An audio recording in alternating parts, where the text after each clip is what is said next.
Do you know where to find the spell checking function in ActivePresenter 8? It's easy to see that function is on the status bar, at the bottom right corner of the working window. To enable it, make sure the check spelling option is checked. You can change to any language you want on the list. Once the spell checker is enabled, the spelling errors are underlined in red. You can correct an error manually, or right-click one, then select a suggestion. Proper nouns are normally considered spelling errors. In case your project has multiple similar proper nouns, such as Sakura here, you can right-click one, then select Add to Dictionary.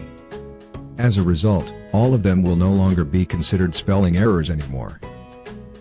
If you don't want to use the spell checking function, simply uncheck to turn it off. That's it.